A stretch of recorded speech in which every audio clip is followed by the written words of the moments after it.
for arranging this thing at Ahmedabad, because most of जितना भी मैं talk देता हूँ is mostly online. Very rare that I'm available at a physical address to talk to people one on one. So thank you for hosting me and giving me this opportunity to deliver. आज जन्मदिन है हमारे प्रधान सेवक जी का, और जब हम बात करते हैं छत्रपति शिवाजी महाराज के स्वराज के उस स्वप्न का, जिसको हम स्वराज बोलते हैं, विच इज़ व्हाट वी से सेल्फ रूल, तो सेल्फ रूल या स्वतंत्र जो शब्द है उसका अर्थ ये होता है कि जो नेटिव पॉपुलेशन है उसका धर्म और उनकी पद्धतियाँ, जीवन पद्धतियाँ, उसका रिप्रेजेंटेशन उस डॉक्यूमेंट में होना चाहिए। तो जो नहीं है, अभी भी नहीं है। तो जिस चीज़ की हम बात कर रहे हैं, Bharat, that is Bharatvarsh shall be a union of जनपदस। और ये क्यों ज़रूरी है, अगर मैं इसकी बात करूं आपको, तो 1825 में, अगर मैं कॉलोनियल पीरियड की मैं बात कर रहा हूं, जहाँ पे भारतीय गुरुकुल एजुकेशन सिस्टम जो स्किल्स बेस्ड लर्निंग के ऊपर बेस्ड था, उसको ध्वस्त करना जो शुरू किया गया। क्यों शुरू किया गया? क्योंकि एक क्लासरूम मॉडल बिठाया गया जहाँ से ह्यूमन ट्रैफिकिंग होनी थी टू कंपनीज फॉर जॉब्स। तो एक स्लेव मेकिंग का जो पूरा प्रोसेस बिठाया गया कोलोनाइज करने के लिए, भारतीय लोगों को इंडियनाइज करने के लिए एक नया लेबल चिपकाया गया, इंडिया। और ये लेबल क्यों लगाया गया और हमें क्या लेना देना है इस टर्म से, इंडिया? तो बाहर से कोई हमें ढूंढ रहा था, उसकी पर्ची पे कुछ जोग्राफिकल लोकेशन लिखा है कि ऊपर हिमालय है, नीचे हिंदू सागर है और सिंधु घाटी की ये सभ्यता है।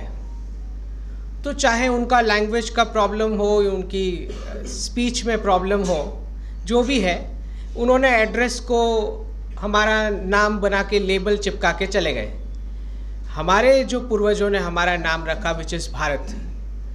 तो हमें कोई लेना देना नहीं है कि कोई क्या पर्ची लेके आया था, वो खो गया था, वो हमें ढूंढ रहा था। We have nothing to do with that. तो एक ये जो पूरा प्रोसेस डीकोलोनाइजेशन का शुरू हुआ है, where we are looking at 400 years of reversal. जब मैं बता रहा हूँ 400 ईयर्स ऑफ रिवर्सल, तो आपको ये समझना है कि जब ब्रिटिशर्स भारत आए थे, तो ईस्ट इंडिया कंपनी सूरत में जो स्थापित हुई, वहाँ से that was the starting point of pound as a single country reserve currency in the world. That was the starting point एक यूनिपोलर वर्ल्ड को बनाने के डिज़ाइन के लिए। और फिर उसमें क्लासरूम मॉडल इस तरह से बिठाया गया कि 90% of the wealth gets accumulated with 5% people. तो अगर मैं आपको एग्जांपल दूं, 15 डिफरेंट फैमिलीज, क्योंकि ह्यूमन बींग्स जो ट्रेड करते थे वो बार्टर में करते थे, राइट? तो वन फैमिली यूनिट, उसको पूरा एक ऐसा प्रोडक्ट, एंड प्रोडक्ट बनाना पड़ता है, एंड सर्विस बनाना पड़ता है, जिसको वो दूसरी फैमिली यूनिट के साथ एक्सचेंज करता था। ह्यूमैनिटी ऐसे ही ऑपरेट करती थी। So when we got into the currency led world, Adam Smith आता है 18th सेंचुरी इंडस्ट्रियलाइजेशन लेके, बोलता है मार्केट में से 14 डिज़ाइंस हटा दो। तो 15 फैमिलीज़ है जो 15 डिज़ाइंस के शर्ट बनाती है, जिस पर उनका गुजारा चल रहा है, जिसकी वजह से वो उतने रिच थे, राइट? वो वर्ल्ड में जहाँ पे इन्फ्लेशन का कोई कॉन्सेप्ट नहीं था, वो वर्ल्ड जहाँ पे कोई ओवर प्रोडक्शन नहीं था, नेचुरल रिसोर्सेज का एक्सप्लॉयटेशन नहीं था, वो वर्ल्ड जहाँ पे कोई अंडर प्रोडक्शन नहीं था, वो वर्ल्ड जहाँ पे कोई अनएम्प्लॉयमेंट और पॉवर्टी जैसे टर्म्स नहीं थे। तो एडम स्मिथ आता है कहीं से, बोलता है let's finish off 14 designs of shirts from the market. ये पूरी 15 फैमिलीज़ को मैं एम्प्लॉई बनाऊँगा, आपका जितना भी फैमिली का कॉर्पस है मुझे दे दो, वो मेरा कैपिटल बन जाएगा। और ये पूरे इंडस्ट्रियलाइजेशन के प्रोसेस में 90% of the wealth of the nation got accumulated with 5% people. जब आपने सोसाइटी का इतना एक्सप्लॉयटेशन कर दिया, उसके बाद कार्ल मार्क्स का जन्म होता है। वो बोलता है कि अब इतना एक्सप्लॉयटेशन कर ही दिया है तो अब मुझे चीज़ें फ्री में चाहिए।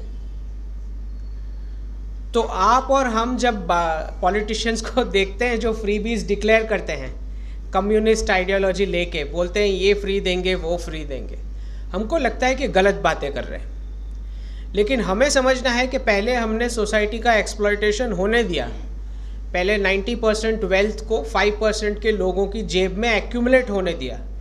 जब वो एक्सप्लॉयटेशन हो गया उसके बाद कार्ल मार्क्स फ्री में मांग रहे हैं। ठीक, तो एक वो एक्सट्रीम एंड है कैपिटलिज्म का, और एक दूसरा एक्सट्रीम एंड है जो फ्रीबीज मांग रहा है। अब तो वो कॉन्सेप्ट्स आने शुरू हो गए हैं कि यूनिवर्सल बेसिक इनकम, मतलब पॉपुलेशन अनप्रोडक्टिव पड़ी हुई है, गवर्नमेंट कैपिटलिस्ट की जेब में से पैसे निकालेंगे और लोगों में बांटेंगे जो फ्री में मांग रहे हैं। अगर तो ये कॉन्सेप्ट, क्योंकि अभी बहुत अच्छा लगता है, जिसको भी फ्री में मिलता है अच्छा लगेगा स्टार्टिंग में, तो ये जिस प्रकार का यूनिवर्सल बेसिक इनकम का कॉन्सेप्ट है जिसकी बात हो रही है, कम्युनिस्ट कॉन्सेप्ट, आप जान लें कि जो कैपिटलिस्ट की पॉकेट में से पैसे चुरा के आपको फ्री में मिल रहा है, फिर आप वायरस के लिए तैयार हो जाएं। क्योंकि क्यों कोई अनप्रोडक्टिव पॉपुलेशन को जीवित रखेगा, क्यों रखना चाहेगा, राइट? तो अगर फिर केमिकल ट्रेन पलटती है वेस्ट में या हवाई में वाइल्ड फायर होता है, तो फिर इस प्रकार के इंसिडेंट्स बढ़ते जाएंगे। जितने जितने आप फ्रीबीज मांगोगे उतने उतने आपको इस प्रकार के इंसिडेंट्स फेस करने पड़ेंगे। ठीक, तो ये दोनों जो एंड है, एक एडम स्मिथ का एक्सट्रीम कैपिटलिज्म जो बोल रहा है कि डिवीजन ऑफ लेबर का इतना बेनिफिट हमें लेना है, इकोनॉमिक्स ऑफ स्केल का, जिससे पूरा वेल्थ चंद लोगों में एक्यूमुलेट हो जाएगा, और एक दूसरा है जो बोल रहा है कि फ्रीबीज चाहिए। तो इन दोनों को अगर कोई बैलेंस कर सकता है तो वो खाली भारत के पास वो टूल है जिसको हम बताते हैं, which is going to be my third book, which is Sanatan economics model. तो क्या कमी है एडम स्मिथ के कैपिटलिज्म में? कमी ये है कि प्रॉफिट को उसको कैप करना नहीं आ रहा है विथ अ धार्मिक वैल्यूज़। तो एडम स्मिथ को हमें थोड़ा धर्म सिखाना है। और क्या कमी है कम्युनिस्ट आइडियोलॉजी में जो फ्रीबीज मांग रही है, तो अनप्रोडक्टिव होके फ्रीबीज मांग रही है, तो कार्ल मार्क्स को हमें थोड़ा कर्म सिखाना है। तो that is the two ends जिसको हमें काटना है। तो एक्सट्रीम कैपिटलिज्म का उपचार जो है विच इज़ धर्म, और एक्सट्रीम कम्युनिज्म का जो उपचार है विच इज़ कर्म। तो भारतीय सभ्यता में जो हम बताते हैं कि 1800 सालों से we were giving 27% to the world GDP, जो भी उल्टा सुल्टा हुआ है लास्ट 300 में हुआ है।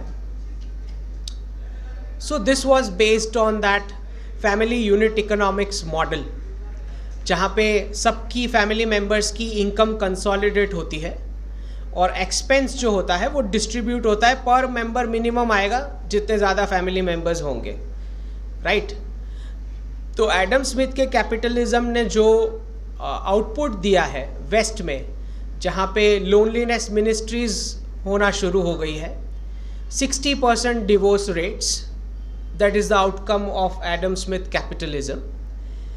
Birth rates are totally gone, क्योंकि वेस्ट की सारी इकोनॉमीज़ ने वीमेन को डिप्लॉय किया as a unit of labour during her fertile years for temporary GDP, उसको एम्पावरमेंट का लेबल चिपका के। अब कोई ये तो नहीं बताएगा कि इन्वेडर्स भारत आए, उससे पहले जो भारतीय महिलाएं जो थी were the richest business tycoons on this planet. कोई ये तो नहीं बताएगा एज एम्पावरमेंट, क्योंकि एम्पावरमेंट का मतलब ही अब जॉब मॉडल हो चुका है। तो the fact is that we have to come back to that ancient wisdom जो भारतीय सभ्यता में था। तो ये जो पूरा ब्रिटिश क्लासरूम मॉडल, जिसमें ज़बरदस्ती 15 साल 4 दीवारी में बिठा के मार्केट रियलिटी से कम्प्लीटली आपको अलग रख के ह्यूमन ट्रैफिकिंग हो रहा है इनटू जॉब्स। वो सारी पॉपुलेशन जो मेरे पेरेंट्स के जनरेशन वाली जिनको इंडिविजुअलिज्म, फेमिनिज्म और प्राइवेसी और ये सब कॉन्सेप्ट्स बता के बोला गया कि आप अपने पेरेंट्स, ब्रदर, सिस्टर से अपना हक मांगे, वो जो लोग जो भी इसमें बह गए उन्होंने अपने फैमिली कॉर्पस को तोड़ा 50s, 60s, 70s में अपना हक मांग के। वो फैमिली कॉर्पस ये अर्बन सिटीज़ में लेके आए, कॉर्पस पकड़ा दिया कंपनीज को और खुद बन गए जॉबर्स, राइट। अब आपको ये समझना है कि ह्यूमैनिटी जब इकोनॉमिक एक्टिविटी करती थी, जो कोर सेक्टर्स की मैं बात करता हूँ, which is farming, manufacturing, entrepreneurship, food processing, logistics, precious metals, defence and space tech, ये जो मेन कोर सेक्टर्स जिसको हम बताते हैं, क्योंकि ह्यूमैनिटी का जो मैरिज का कॉन्सेप्ट है वो स्टार्ट हुआ था एग्रीकल्चर की डिस्कवरी के साथ, क्योंकि आपको एक ज़मीन के टुकड़े के आसपास रहना पड़ता है, उस सॉइल पे वर्क करना पड़ता है, फिर उसमें से उपज आती है and then you run the economic cycle. तो मैरिज का कॉन्सेप्ट फार्मिंग के कॉन्सेप्ट के साथ डिस्कवर हुआ था, इसीलिए वो वर्ड डिराइव हुआ है सेटल। जब हम पूछते हैं किसी यंगस्टर को कि तू सेटल हुआ या नहीं, सेटल हुई या नहीं, तो मैरिज का कॉन्सेप्ट और एग्रीकल्चर साथ में डिस्कवर हुए थे। इसीलिए हमें बिल्कुल भी सरप्राइज नहीं होता कि जैसे ही हम कोर सेक्टर्स के बाहर जाएंगे, which is agriculture, food processing, manufacturing, entrepreneurship model, जैसे ही हम कोर सेक्टर से बाहर जाएंगे, इट इज़ वेरी नेचुरल कि डिवोर्स रेट्स बढ़ेंगे, क्योंकि every 3rd year you are in a different city, आपके एम्प्लॉयर्स चेंज हो रहे हैं, आपके बैंकर्स चेंज हो रहे हैं, आपके नेबर्स चेंज हो रहे हैं, और कोई देखने वाला नहीं है आपको कैसे मिसबिहेव करना है एक दूसरे के साथ। तो this is exactly why Adam Smith capitalism brought about this 60% divorce rates in the West. और बिल्कुल उसी तरह जो कम्युनिस्ट आइडियोलॉजी है, we have 60% slave population with complete state control. दोनों ये एक्सट्रीम एंड्स, पोलराइज्ड वर्ल्ड जो है, इन दोनों का रिवर्सल अब जो है वो शुरू हो गया है। और आप जानते हैं कि हमारे प्रधानमंत्री, अगर मैं कुछ आपको इवेंट्स बता दूं, तो कुछ ऐतिहासिक टर्न अराउंड पॉइंट्स हैं जियोपॉलिटिक्स के जो हमें समझने हैं। सबसे पहला है जब वो वीज़ा रिजेक्ट हुआ था, उसी दिन उन्होंने प्रण लिया था कि वेस्ट को मैं लाइन अप करूँगा यहाँ वीज़ाज़ के लिए, अगर आप जानते हो, ठीक। और फिर आप जानते हैं कि कैसे वाइब्रेंट समिट वाला जो पूरा प्रोजेक्ट है, तो शिंजो एबे जी जो जापानीज़ प्राइम मिनिस्टर है, तभी हमारे चीफ मिनिस्टर उनसे विज़िट करते थे। और जहाँ तक मेरी समझ है, डी-डॉलराइजेशन और इंडो पैसिफिक, ये दोनों कॉन्सेप्ट में सबसे ज़्यादा इनपुट्स जो है अगर किसी व्यक्ति का था तो दैट इज़ शिंजो एबे, जापानीज़ प्राइम मिनिस्टर। तो जैसे ही गुजरात मॉडल के फ्रेमिंग और डेवलपमेंट के लिए शिंजो एबे जी के जो इनपुट्स थे, इंक्लूडिंग वाइब्रेंट समिट, और उसी के दौरान गिफ्ट सिटी का कॉन्सेप्ट आना विद दिस डी-डॉलराइजेशन प्रोसेस, जो हमारा गिफ्ट सिटी है इधर, तो everything gets aligned and you understand कि ये किस प्रकार से चल रहा है। तो एक पूरा unipolar single country reserve currency world, उसको कैसे बिठाया गया सबसे पहले। तो जैसे ही ह्यूमैनिटी ने करेंसी का कॉन्सेप्ट स्टार्ट किया, out of that barter trade, तो उसको मेजर किया गया कि सम आउंस और वेट ऑफ गोल्ड और सिल्वर, पहले गोल्ड और सिल्वर कॉइन्स थे, तो उसमें डीमोनेटाइजेशन कैसे होता था कि वो जो राजा हुआ करते थे वो करेंसीज को डीमोनेटाइज करके गोल्ड और सिल्वर इकट्ठा करके फिर लोअर मेटल्स के कॉइन्स इशू करते थे, इस तरह वेल्थ इकट्ठा करते थे डीमोनेटाइजेशन करके, ठीक। तो एक तो बहुत क्लियर बात है कि अगर आपको डीमोनेटाइजेशन करना है तो फिजिकल गोल्ड और सिल्वर कलेक्ट करना है। Gold is what is Sanatan, okay, that is the only asset which is zero political risk, zero geopolitical risk, zero credit risk, zero default risk, right.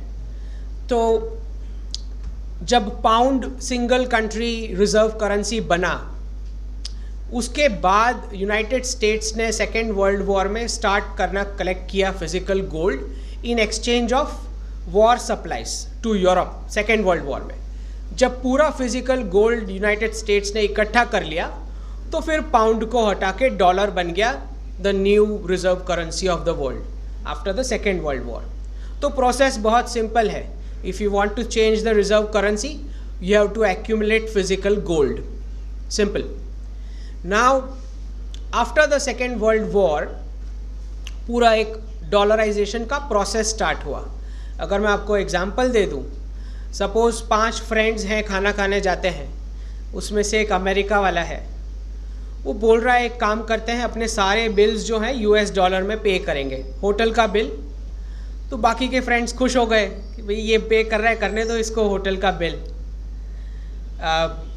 कुछ देर बाद जो US वाला फ्रेंड है बोलता है एक काम करते हैं, जो भी ट्रेड हम एक दूसरे के साथ करते हैं वो भी US डॉलर में करते हैं। तो 180 प्लस नेशंस ने अपनी करेंसी की डिमांड ख़त्म कर दी और US डॉलर को आर्टिफिशियली ऊपर लेके गए। फिर कुछ टाइम हुआ, वैल्यू इतनी बढ़ गई, अब 2 फ्रेंड हैं बोल रहे हैं कि भाई मैं तो 12-12 घंटे काम करता हूँ, मुझे कुछ भी ट्रेड करना है तो डॉलर चाहिए, तो ये तो मुझसे नहीं हो पा रहा है। तो अमेरिका वाला फ्रेंड बोलता है एक काम करते हैं, मैं कुछ बॉडीज़ बना देता हूँ, United Nations, world bank, IMF, आप वहाँ जाके डॉलर वाली लोन्स ले लो। ठीक, इससे भी नहीं कंप्लीट हो पा रहा है। उन्होंने देखा कि कुछ देश हैं जो अभी भी एंटरप्रेन्योरशिप मॉडल पे चलते हैं, ब्रिटिश क्लासरूम फॉर्मेट को अभी भी उतना एक्सेप्टेंस नहीं है। तो पता चलता है कुछ 1500, जितना जो डेटा है, 1500 साइंटिस्ट मार दिए गए और उसमें से एक में भी रशियन या चाइनीज़ हैंड नहीं पाया जाता। ठीक, उसके बाद पता लगता है कि पूरा जो टैलेंट है उसको बोला गया कि हम आपको फियाट डॉलर वाली सैलरी लेवल्स देंगे तो आप यहाँ आ जाए, ठीक है। और कॉन्स्टिट्यूशन का डॉक्यूमेंट जो कट कॉपी पेस्ट करके बनाया गया था पूरा वेस्टर्न टेम्पलेट के ऊपर, जानबूझ के एक ऐसा इंजन लगा दिया गया आपकी ट्रेन को पंचर्ड कि कभी ट्रेन आपकी शुरू ही ना हो 1947 से। और अगर उसमें कुछ चेंजेस भी करने हैं तो ऐसा डाला गया कि ऐसे न्यूमेरिकल स्ट्रेंथ चाहिए होंगे तब जाके आप चेंजेस कर पाओगे। तो कभी ट्रेन शुरू ही नहीं हुई 1947 से। ठीक, तो पूरे टैलेंट को वहाँ लेके गए फियाट डॉलर वाली सैलरी लेवल से अट्रैक्ट करके, और यहाँ फंसे रह गए वो सारे टैलेंट जिनको रिजर्वेशन और ये सब problems because of constitution face करना पड़ा। ठीक है, उसके बाद पता लगा कि इतने से भी नहीं हो पा रहा है, तो फिर शुरू हुआ डॉलर का एंडलेस प्रिंटिंग। वहाँ से ई कॉमर्स सेक्टर और स्टार्टअप्स को फंडिंग दी गई लो रेट ऑफ इंटरेस्ट कि आप प्रोडक्ट्स को बेचो बिलो कॉस्ट। मतलब उनका कोई प्रॉफिटेबिलिटी नहीं है ये ई कॉमर्स पोर्टल्स का, लेकिन फिर भी प्रोडक्ट्स बिक रहे हैं बिलो कॉस्ट। क्यों? क्योंकि पूरे वर्ल्ड की एंटरप्रेन्योरशिप ठप करनी है। क्योंकि आप जानते हैं कि ऑफलाइन ट्रेड में तो फिक्स्ड कॉस्ट लगता है, ऑफिस का कॉस्ट है, राइट, सैलरी का कॉस्ट है। तो ये पूरा लास्ट 10 years ये चला कि प्रोडक्ट्स कॉस्ट से कम में बेचो, सारी एंटरप्रेन्योरशिप ठप हो ही जाएगी।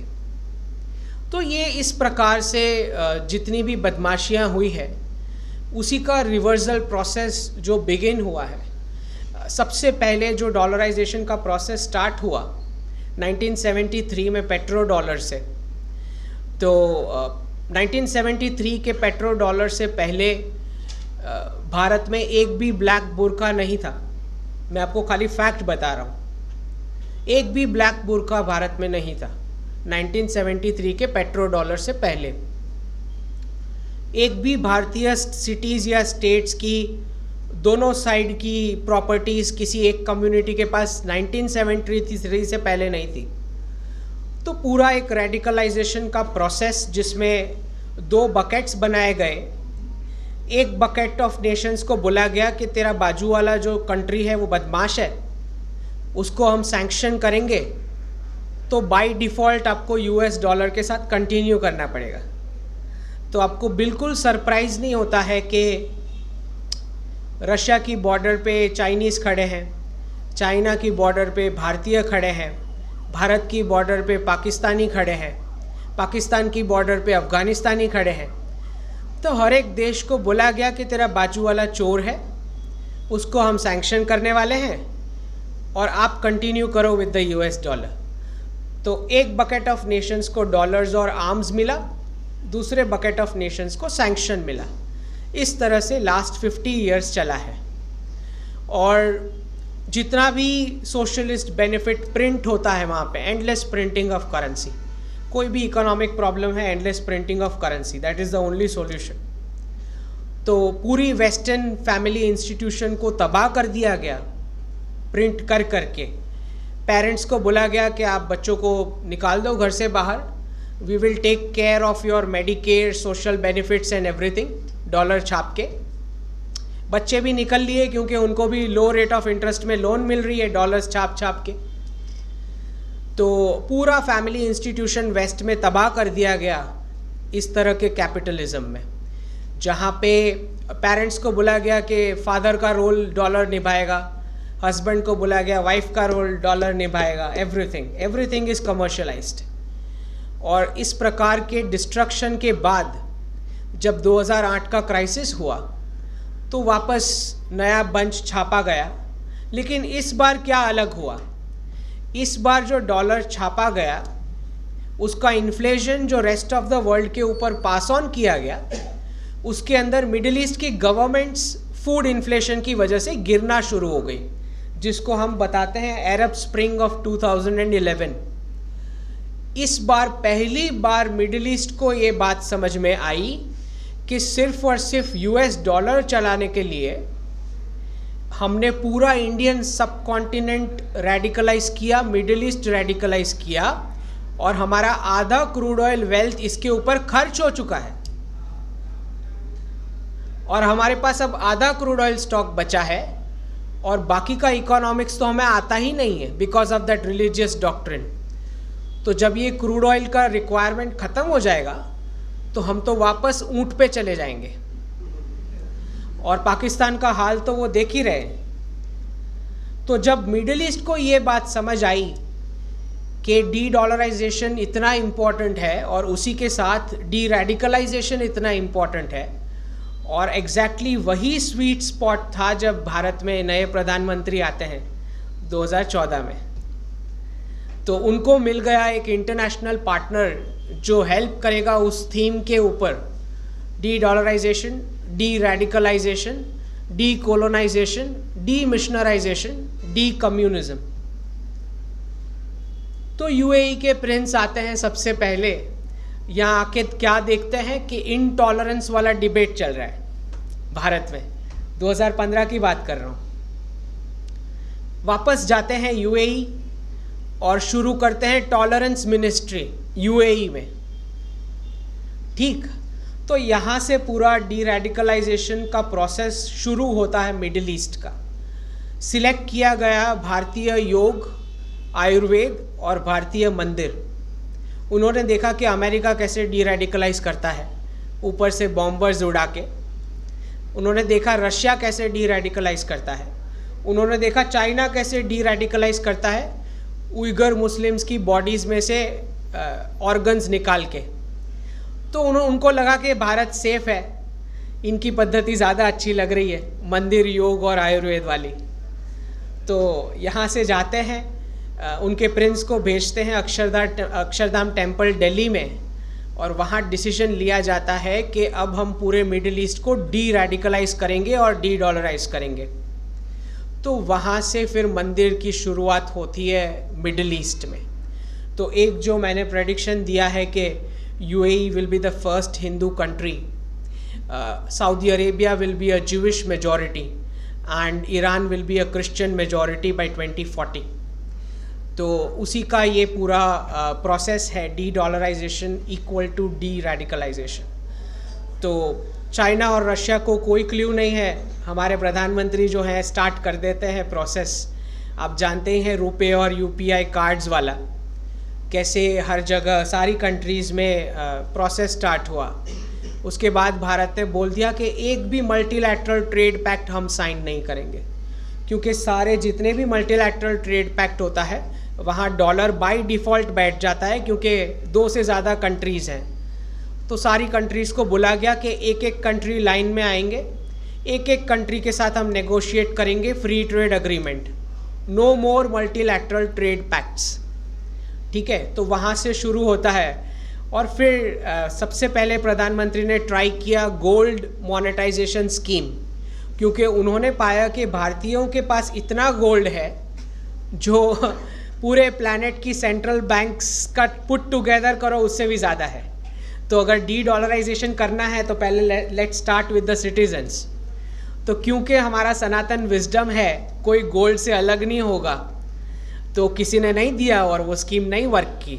तो 2015 में जो पहला गोल्ड मोनेटाइजेशन स्कीम आया था डी डॉलराइजेशन प्रोसेस के लिए, क्योंकि बहुत क्लियर है जो मैंने समझाया कि अगर पाउंड से शिफ्ट होना था डॉलर को तो अमेरिका को पहले फिजिकल गोल्ड कलेक्ट करना पड़ा। ठीक, तो अगर रिजर्व करेंसी चेंज करना है you have to collect physical gold. ठीक है, तो वो स्कीम नहीं वर्क किया। तो फिर डिसाइड किया गया कि इंडियन रूपी जो है उसमें कुछ रिजर्व करेंसी के फीचर हैं, कुछ फीचर्स हैं, लेकिन ट्रेडिंग और मैन्युफैक्चरिंग का उतना बैकअप नहीं है कि हम यूनिपोलर वर्ल्ड बना पाए इंडियन रूपी के बेस पे। सिमिलरली शी जिनपिंग को पता चला कि 40 साल दुनिया के लिए मजदूरी करने के बाद उन्होंने क्या कमाया, $3 ट्रिलियन, 3 ट्रिलियन। और अमेरिका ने लास्ट 3 इयर्स में $14 ट्रिलियन छाप के अमेरिकन को फ्री में दे दिए, जाओ मज़े करो। तो शी जिनपिंग को समझ आया कि 40 साल मजदूरी करके पूरे चाइना को बूढ़ा बना दिया और प्रॉफिट कमाया है खाली 3 ट्रिलियन। तो वो भी अलाइन हो गया डी डॉलराइजेशन प्रोसेस पे। उन्हें भी समझ आ गई कि ये एक्सपोर्ट मॉडल तो पूरा एक लूट चल रही है। तो आप देख ही रहे हैं कि लास्ट नेशनल कांग्रेस में उनके पॉलिट ब्यूरो में 2 लीडर्स थे विच वर प्रो एक्सपोर्ट्स, उन दोनों को उन्होंने हटा दिया पॉलिट ब्यूरो से। और एक्सपोर्ट्स के लास्ट अगर 1 साल के आप फिगर्स निकालोगे तो वेस्ट का पूरा सप्लाई उन्होंने 25 to 30% काट दिया है, और वो प्रोडक्ट्स अब मिडिल ईस्ट और साउथ ईस्ट एशिया में जा रहे हैं। तो आप समझ सकते हैं कि एक multipolar multi currency world order में जहाँ पे कम से कम क्रूड ऑयल, कम से कम एशियन मैन्युफैक्चरिंग को चेज कर रहा है, तो जिसके पास एक्सचेंज में देने के लिए कुछ रियल चीज़ है उसी नेशंस को प्रायोरिटी दी जाएगी एक्सपोर्ट्स के लिए।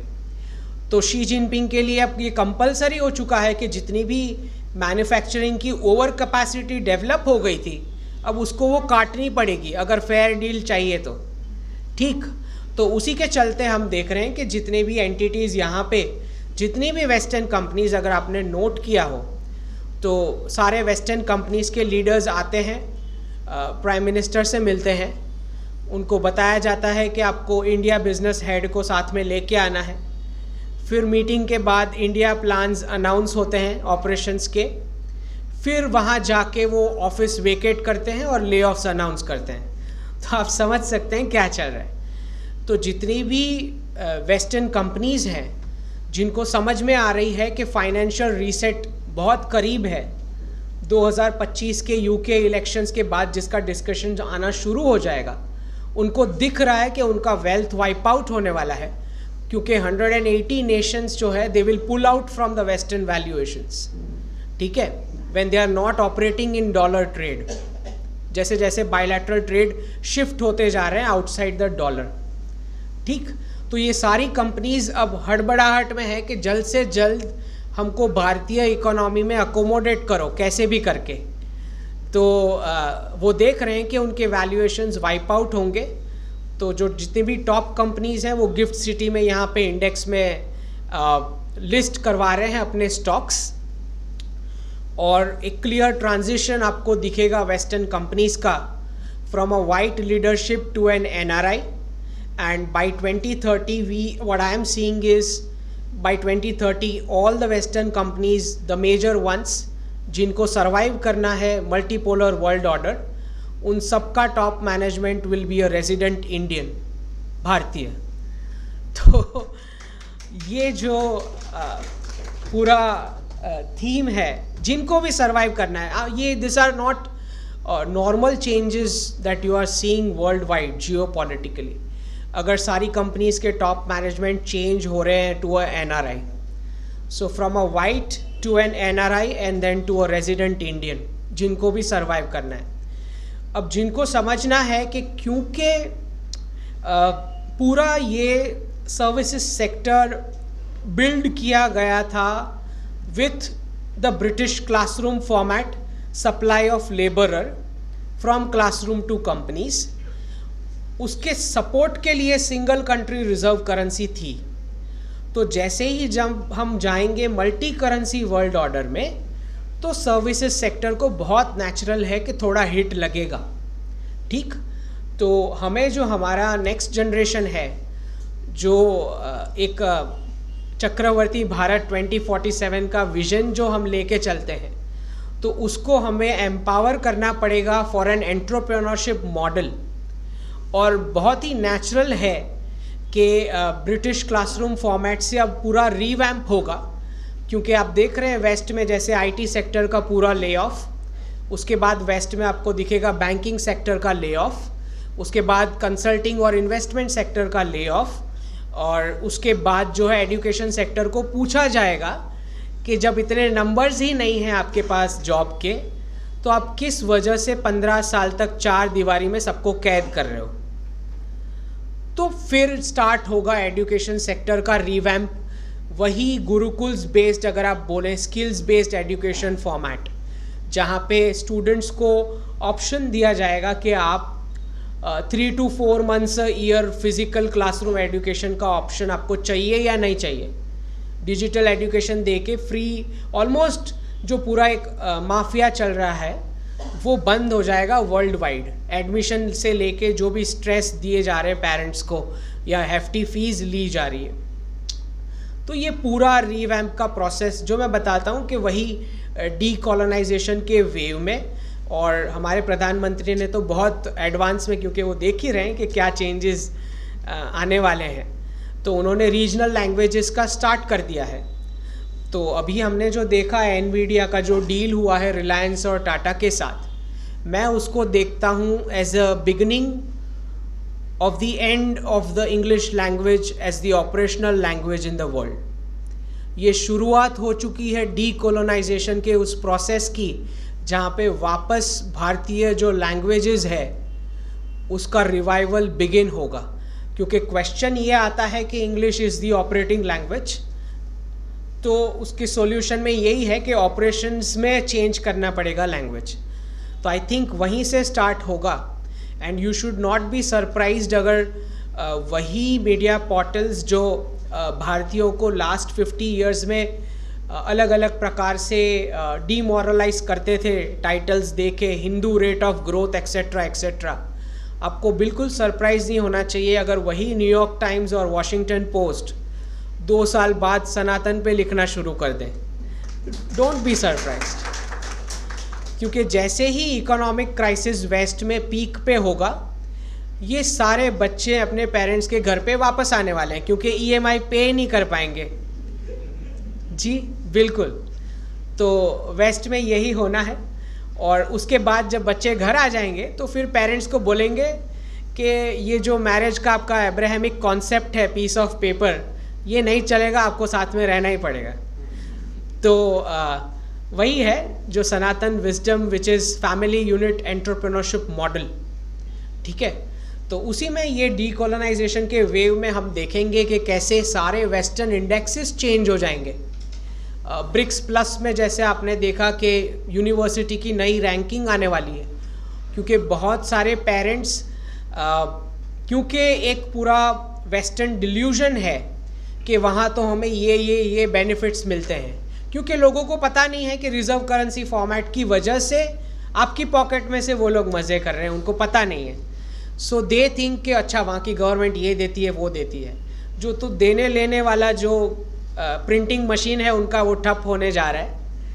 तो बहुत सारे डिल्यूजन्स हैं जो टूटेंगे और पुरानी व्यवस्थाएं ठप होगी और एक नया ऑर्डर आने वाला है मल्टीपोलर वर्ल्ड का, मल्टी करेंसी बास्केट वाला ऑर्डर, जहाँ पे आप कुछ भी कॉलोनियल इम्पोजिशन नहीं कर पाएंगे। एक ऐसा वर्ल्ड ऑर्डर जहाँ पे कोई फंडिंग नहीं बचेगी रेडिकलाइजेशन करने के लिए, कोई फंडिंग नहीं बचेगी NGOs को देने के लिए प्रोटेस्ट फाइनेंस, कोई फंडिंग नहीं बचेगी मिशनरी एक्टिविटीज़ के लिए छाप छाप के देने के लिए। तो एक पूरा वर्ल्ड ऑर्डर का चेंज आ रहा है, 400 इयर्स का रिवर्सल, वेस्टर्न कॉलोनियल रिवर्सल, और फिर एक 1000 साल का रिवर्सल। दो प्रकार के रिवर्सल हम टारगेट कर रहे हैं। एक है 400 इयर्स का रिवर्सल, जो ये पूरा वेस्टर्न टेम्पलेट का रिप्लेसमेंट होगा with a more indigenous representation of culture and things like that. और एक 1000 इयर्स का रिवर्सल, जहाँ पे हम देख रहे हैं कि ये जो पूरा रूट बनेगा जो गुजरात के पोर्ट से जाएगा यूएई से फिर पूरे सऊदी अरेबिया में इंडियन रेलवेज़ के ट्रैक्स बिछेंगे नॉर्थ ईस्ट वेस्ट साउथ, और वो सारे सऊदी अरेबिया के एंशिएंट भारतीय मंदिर्स जो हैं उनको रिवाइव किया जाएगा। क्योंकि गुजरात का जो सोमनाथ है जो मैं बताता हूँ और काबा जो है वो सेम लाइन एंड लेंथ में है, बिल्कुल वैसे जो भारत का केदारनाथ है और इज़राइल का टेम्पल माउंट है सेम लाइन एंड लेंथ है। तो मिडिल ईस्ट का जो डीकोलोनाइजेशन का प्रोसेस है, जहाँ पे उनका रिवाइवल अब उस बात पे डिपेंडेंट हो चुका है कि उनके कितने लिंकेजेस भारतीय सभ्यता के साथ बैठते हैं। तो अगर पता नहीं आपने नोटिस किया हो ना किया हो, बट ये जो G20 समिट था उसमें गांधी समाधि वाला एक इवेंट था जहाँ पे दो लोग एब्सेंट थे, MBZ ऑफ UAE और MBS ऑफ सऊदी अरेबिया, अगर आपने नोट ना किया हो। तो एक ये पूरा डीकोलोनाइजेशन का प्रोसेस हम देखेंगे, जहाँ पे वही सनातन इकोनॉमिक्स मॉडल का मंदिर इकोसिस्टम, जो Ayodhya will be the central node, वहाँ से सीमलेस कनेक्टिविटी होगी from Saudi Arabia this side to Laos Cambodia on the other side. क्योंकि ये तो एम्पेरिकल एविडेंस हो चुका है कि हमारे जितने भी मंदिर टाउन्स हैं वो रिवाइव करेंगे टिल इटर्निटी। काशी को कुछ नहीं होना है, तिरुपति को कुछ नहीं होना है, बनारस को कुछ नहीं होना है, अयोध्या को कुछ नहीं होना है। They will survive till eternity, क्योंकि हमारे जितने भी धार्मिक फेस्टिवल्स हैं जो तिथिस के साथ लिंक्ड है मंदिर एक्टिविटीज़ के साथ, उसी में जो कैश फ्लो होता है इकोनॉमिक साइकिल का, जो सपोर्ट करता है फैमिली यूनिट एंटरप्रेन्योरशिप मॉडल को, क्योंकि यही मंदिर कैंपसेस जो थे यही गुरुकुल्स के कैंपस थे, यही साइंस आर्ट और मैथ के रिसर्च सेंटर्स थे। तो आपको बिल्कुल सरप्राइज नहीं होना चाहिए कि अगर सऊदी अरेबिया खुद से यहाँ से भी बेटर मंदिर वहाँ बनाए, और लाओस कंबोडिया से लेके वियतनाम साउथ कोरिया तक, यू शुडंट बी सरप्राइज, क्योंकि इसका एम्पेरिकल एविडेंस है कि मंदिर town survive till eternity. Detroit को कुछ हो सकता है, मुंबई को कुछ हो सकता है, राइट, न्यूयॉर्क को कुछ हो सकता है, कैलिफोर्निया को कुछ हो सकता है, मंदिर टाउन्स को कुछ नहीं होना, क्योंकि वो लाइफ साइकिल के प्रिजर्वेशन की साइकिल्स हैं, which is what is Sanatan. We are talking about life cycles. तो ये जो पूरा वेस्टर्न टेम्पलेट है जो अब्राहमिक थॉट प्रोसेस से बना है, अगर आप ईस्ट और वेस्ट का डिफरेंस सोचें तो वेस्ट बोल रहा है कि I am the body, soul is just a vehicle. East बोल रहा है I am the soul, body is just a vehicle.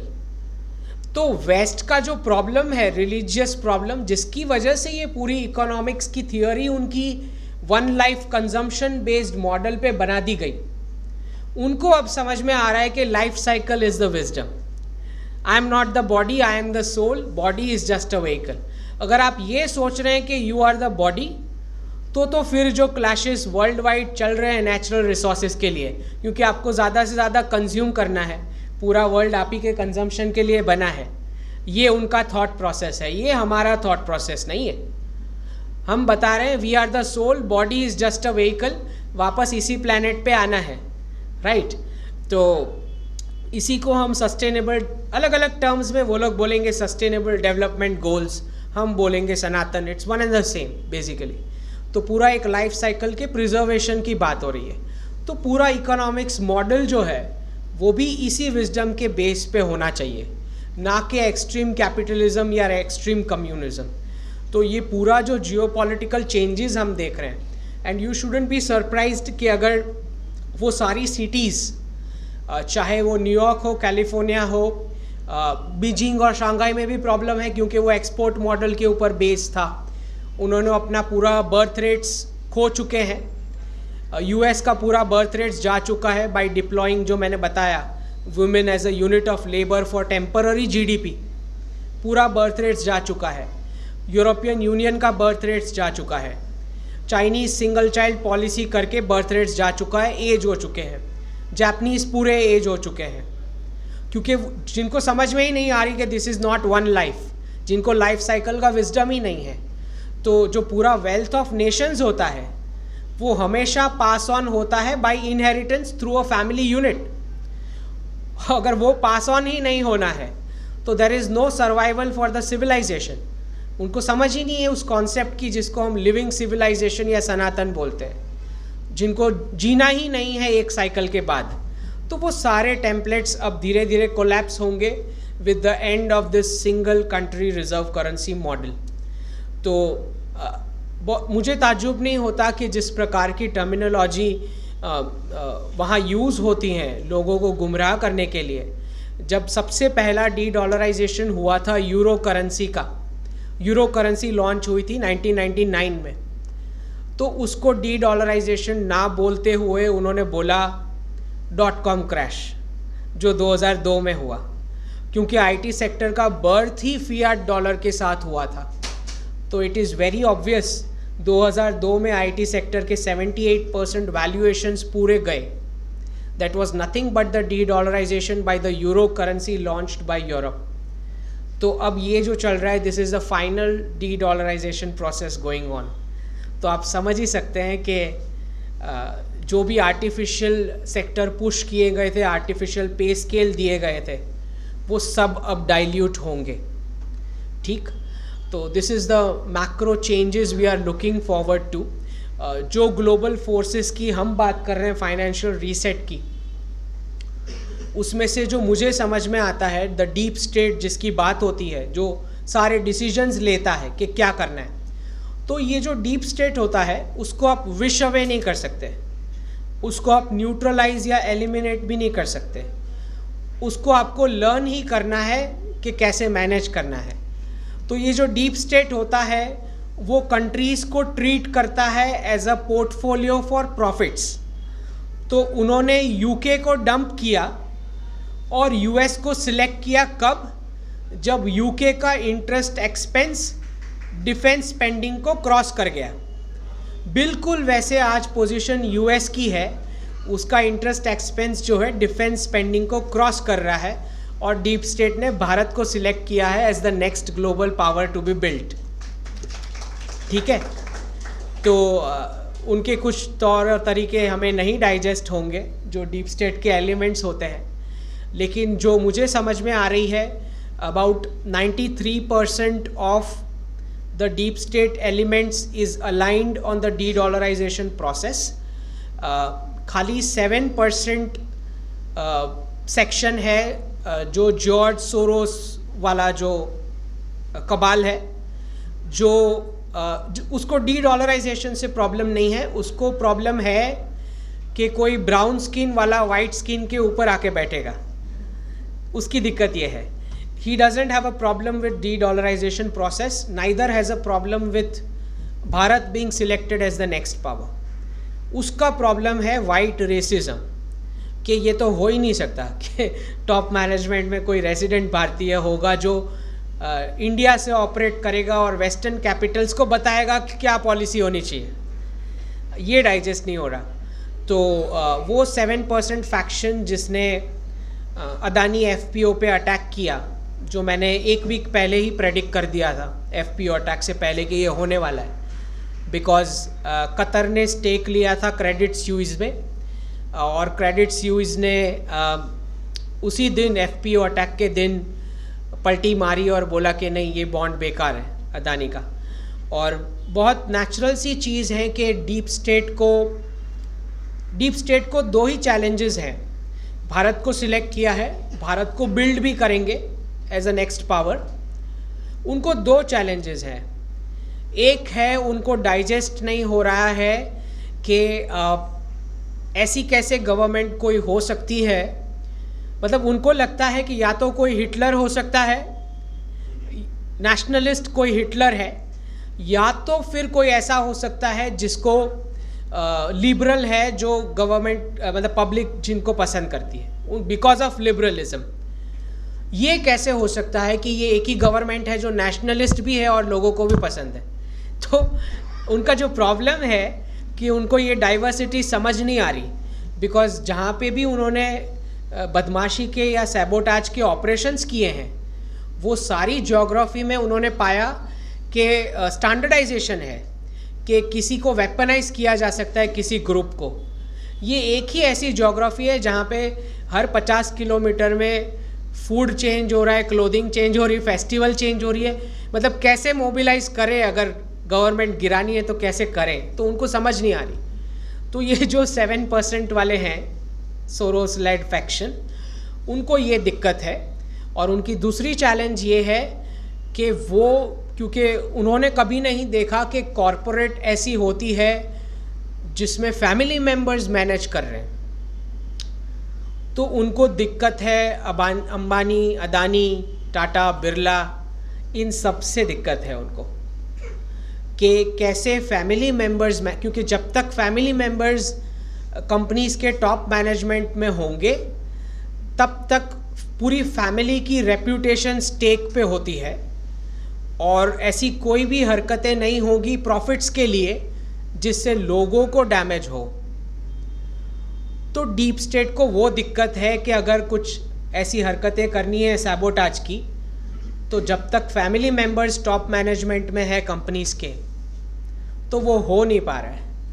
तो ये दो स्ट्रगल है उनकी भारतीय उपमहाद्वीप में, which is why they are attacking the Adani, Ambanis, the Tatas, Birlas and everyone.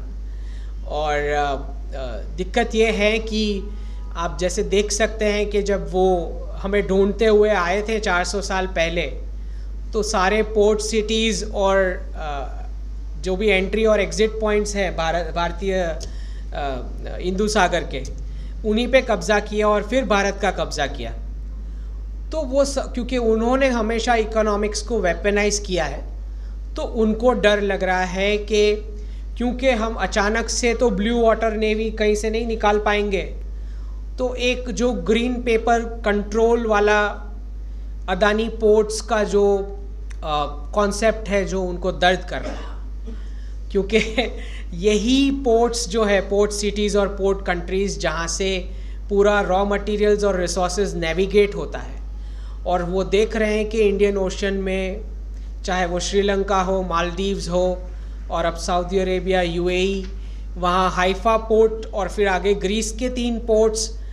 तो बहुत दिक्कत उनको ये आ रही है कि बिना ब्लू वाटर नेवी के एक पॉलिसी मेकिंग इन्फ्लुएंस भारत का बन चुका because of green pepper control of the ports. Blue water navy तो नहीं कर सकते अचानक।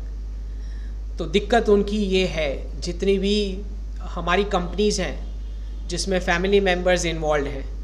और बहुत कॉमन सेंस की बात है कि अगर फैमिली मेम्बर्स इन्वॉल्व होंगे तो उनकी रेप्यूटेशन स्टेक पे होती है, तो कभी भी प्रॉफिट के लिए इतने अंधे नहीं हो जाएंगे कि कुछ पब्लिक को हार्म हो, ऐसा कुछ करें।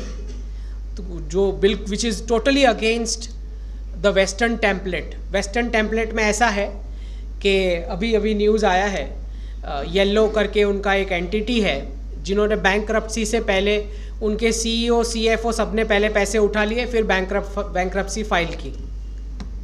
ठीक है, क्योंकि सब अनजान लोग हैं, कल रेजिग्नेशन दे दिया, आज पैसे लेके चले गए. This is not possible with a family led entrepreneurship model जो हमारी संस्कृति है सनातन इकोनॉमिक्स वाली. तो this are the kind of massive changes we are looking. So after a 2025 UK elections, there's a good chance where we will see a financial reset discussions happening, or in that reset the understanding is कि बहुत सारा currency का valuation flip होगा, बहुत सारा western assets का valuations flip होगा, और वो सारे sectors जो core sectors है, agriculture, manufacturing, food processing, logistics, agriculture 100% is the next in this decade which is going to boom like crazy, क्योंकि मिडिल ईस्ट के पास एग्रीकल्चर लैंड नहीं है, और फूड सिक्योरिटी के जिस प्रकार के इश्यूज आने वाले हैं फ्यूचर में वर्ल्ड में, बहुत बड़ा कैपिटल इन्फ्यूजन हमारे एग्रीकल्चर सेक्टर में आने वाला है. सो बी प्रिपेयर्ड कि जितनी भी ज़मीन तोड़ी गई थी, जो वो पेरेंट्स वाली जनरेशन ने अपना हक मांग मांग के एग्रीकल्चर सेक्टर को तबाह किया, वो सारी लैंड अब वापस जोड़ी जाएगी with a new capital infusion. तो ये सारे कोर सेक्टर्स अब वापस रिवाइव होंगे. So we are looking at that kind of a reset. Next year we will be among the top G4 economies, and 2028 जो प्राइम मिनिस्टर ने बताया भी है, by before the end of the third term we will be among the top 3 economies of the world. तो we not just want to be the top 3 economies of the world. जितने भी manufacturing entities western यहाँ पे नई नए plans establish हो रहे हैं, अंडरस्टैंड, जब करेंसी का वैल्यूएशन फ्लिप हो जाएगा, और बार बार हमारे फॉरेन मिनिस्टर और प्राइम मिनिस्टर ने बताया है कि हम चाइना का रिप्लेसमेंट नहीं है, बार बार बताया है, तो वो क्लियर बता रहे हैं कि यहाँ से कोई चीप एक्सपोर्ट्स नहीं होने वाला. तो 400 साल पहले जो सिल्क रूट और स्पाइसेस रूट था भारत का, जो खाली वेस्ट की एलिट फैमिलीज ही अफोर्ड कर पाती थी भारतीय products. So don't be surprised अगर लेटेस्ट आईफोन भारत के पास पहले होगा, भारतीयों के हाथ में. ना सिर्फ ये, only western elite people will be able to afford those भारतीय products. So made in Bharat will be the most expensive brand in the next decade. आप ये लिख के रख लें. It's going to be the most expensive brand. We are not going to be the export model. और आप देख ही रहे हैं कि जो भी ट्रेड चल रहा है, अभी निर्मला जी का स्टेटमेंट आया है, with 22 countries we are de-dollarizing, shifting to rupee trade. तो पहले पेमेंट शिफ्ट हो रही है आउटसाइड डॉलर, इनवॉइसिंग शिफ्ट हो रही है आउटसाइड डॉलर. अब एक लास्ट पार्ट बचा है which is valuing the product outside the dollar referencing. एक लास्ट पोर्शन बचा है. तो उसके लिए जो समझ में आ रहा है after the financial reset, something in the lines, my understanding, I am guessing कि 1 barrel of crude oil would be some ounce of gold for making the invoice. Okay, for valuing the product or service. और अभी अभी जो news आ रहा है, Shanghai exchange में gold का जो प्राइस है, स्पॉट प्राइस ऑफ गोल्ड, वो डेविएट होना शुरू हो गया है वेस्ट में जो ऑफर हो रहा है उससे. तो फ्रैक्चर्स शुरू हो चुके हैं प्राइसिंग और वैल्यूएशंस के ऑलरेडी, राइट. तो Shanghai exchange, Moscow exchange and the GIFT City exchange over here, Gandhinagar, this 3 will be having a pivotal role in resetting the prices of commodities across the world. आपको ये समझना है कि कैसे सारे सेक्टर्स को तबाह किया गया. एक तो एक फेक आईटी सेक्टर क्रिएट करके उसको डॉलर वाली पे स्केल दे के सारे टैलेंट को बोला गया आप इधर आ जाओ. तो someone is suppose a mechanical engineer, फिर भी वो आईटी सेक्टर ज्वाइन कर रहा है, उसको नहीं आता फिर भी, ठीक. तो पूरे टैलेंट को खींच के वहाँ लेके गए, और वो तो अब प्रिंटिंग मशीन बंद है तो that will be solved. But हमें ये समझना है कि suppose there is 1 gram of gold, तो वेस्ट ने इसके 1 lakh gram paper gold market में फ्लोट कर दिए. रियल खाली 1 ग्राम पड़ा है, इसको रिप्रेजेंट करता हुआ 1 लाख ग्राम मार्केट में घूम रहा है पेपर गोल्ड ETF। ठीक है, अगर वो सारे ETF लेके आज आ जाएं कि मेरे को 2 फिजिकल गोल्ड इसके बदले में,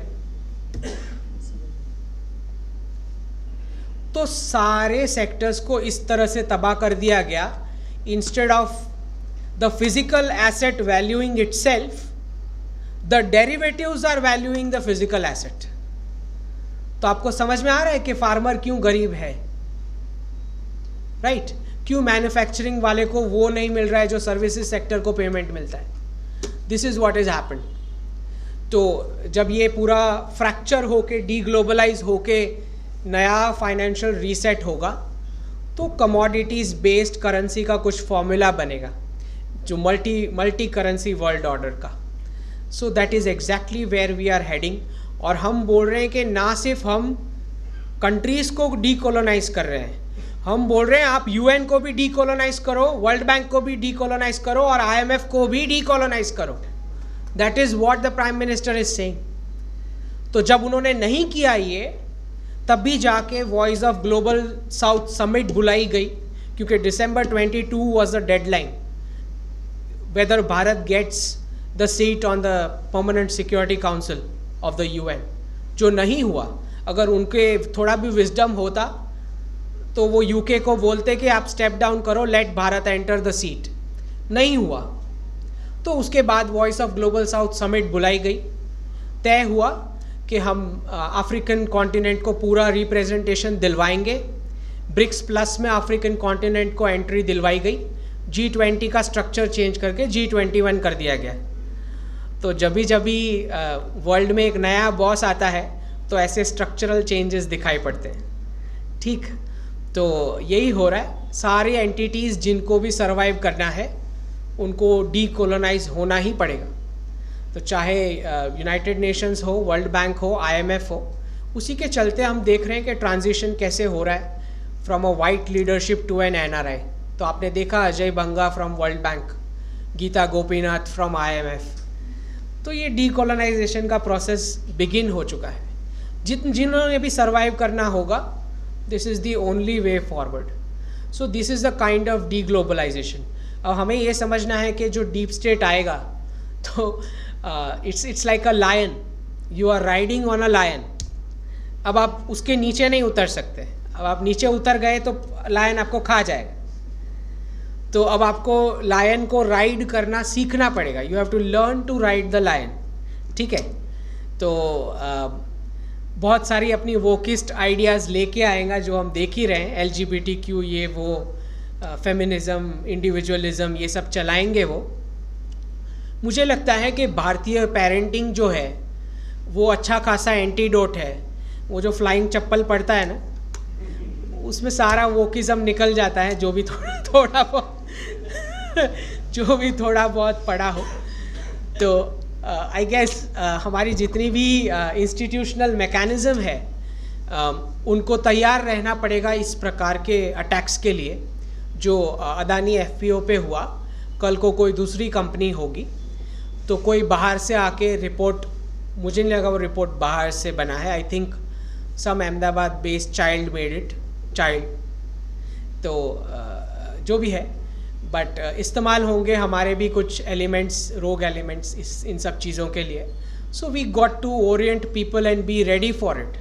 क्योंकि पहली बार भारत, आपने देखा कि नई पार्लियामेंट में अखंड भारत का म्यूरल लगा है वहाँ पे। क्योंकि ये पार्लियामेंट सिर्फ भारत के लिए नहीं बनी, ये पूरे भारतीय उपमहाद्वीप के लिए बनी है। इसीलिए वहाँ पे सेंट्रल हॉल नहीं है नई पार्लियामेंट में।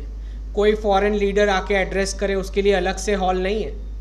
तो अगर कोई श्रीलंका से आता है, मालदीव से आता है, बांग्लादेश से आता है, तो वो लोकसभा में आके बैठेगा।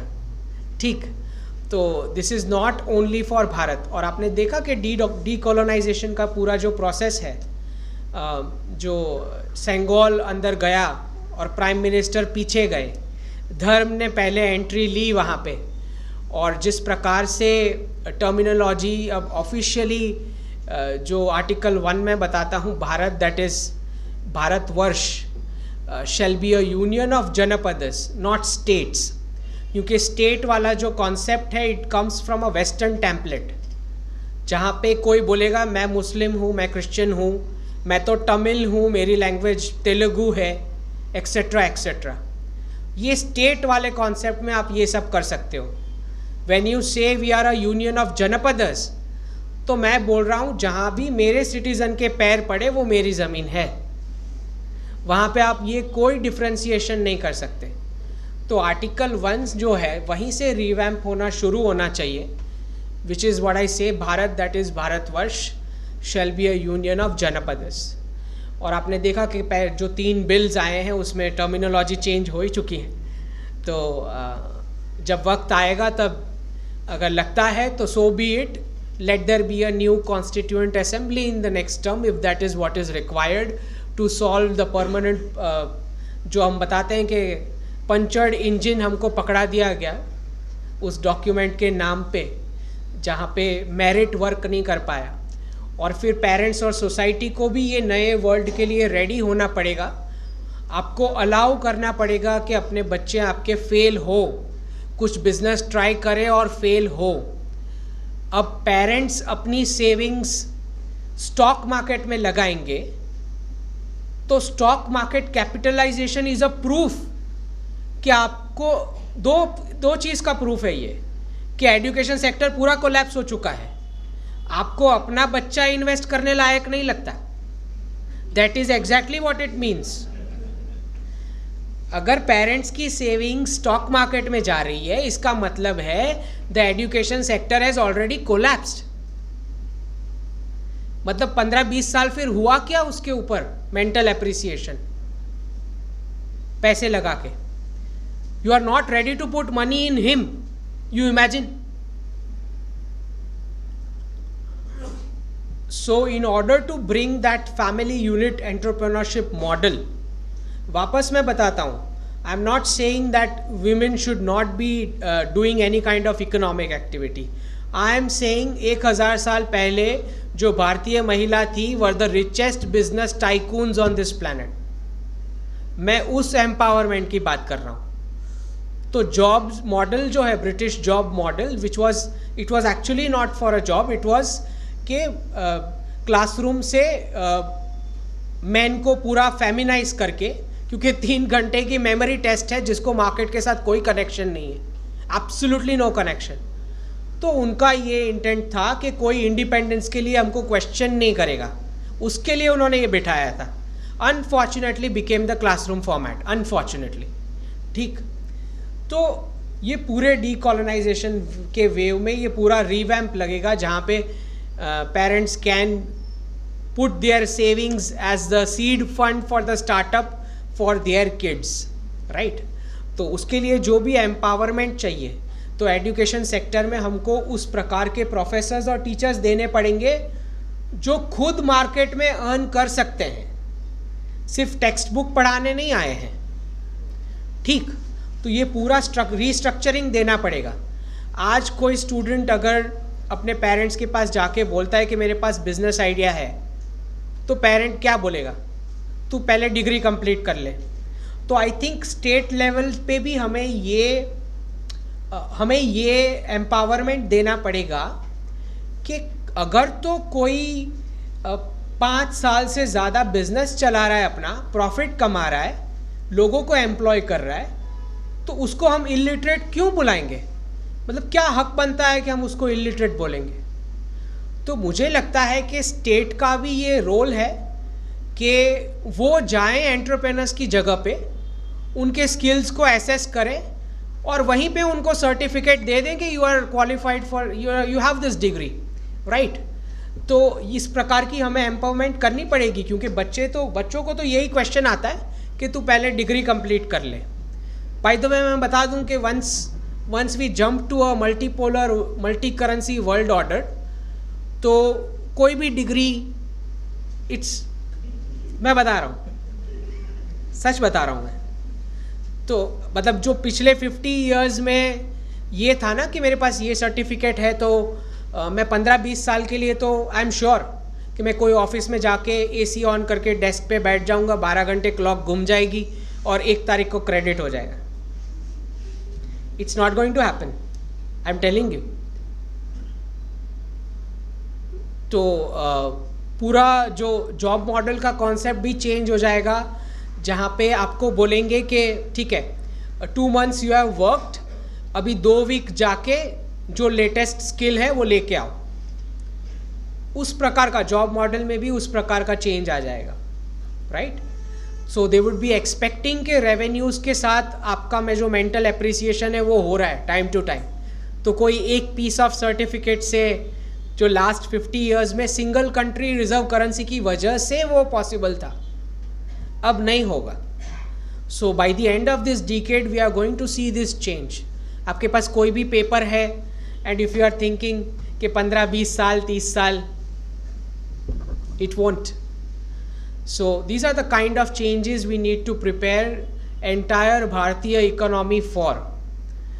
So the next book, as I say, on Sanatan economics model, जिसमें नए indexes आएंगे. We are trying to replace जो भी GDP और per capita वाला जो total nonsense चला, क्योंकि उनके पास printing machine था तो उन्होंने formulas ऐसे बना लिए.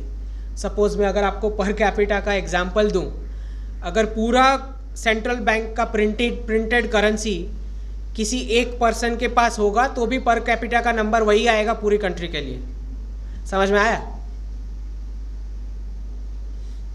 Right. There is absolutely no implication of that index. कोई मतलब ही नहीं उस इंडेक्स का.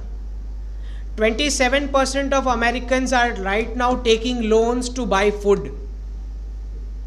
तो मैंने उस पर कैपिटा का क्या करना, अचार डालना? पूरा प्रिंटेड करेंसी किसी एक सिटीजन के पास होगा तब भी कंट्री का पर कैपिटा नंबर वही आएगा. तो जो भी है, we have to come to the real indexes which can work for the society, जहाँ पे we can balance out extreme capitalism and extreme consumerism, communism. ठीक है. तो एक्सट्रीम कैपिटलिज्म का एक कैप जो मैंने बताया, जो हम गुजरात वाले तो शायद दिवाली के टाइम हम लिखते ही हैं ऊपर बुक पे श्री सवा. श्री सवा का मतलब होता है कि I am not going to charge more than 25% of cost as profit. मैं अपने कस्टमर्स को लूटूंगा नहीं. तो जब आप कैपिटलिज्म की बात करते हैं तो आपको धार्मिक कैप लगाना पड़ेगा प्रॉफिट्स के ऊपर, अदरवाइज वही एडम स्मिथ वाली बात हो जाएगी. ठीक. जब हम शुभ लाभ के स्टिकर्स लगाते हैं दिवाली को, Dhanteras, that is the only festival world wide जहाँ पे एथिकल प्रॉफिट्स को सेलिब्रेट किया जा रहा है एज अ कम्युनिटी फेस्टिवल.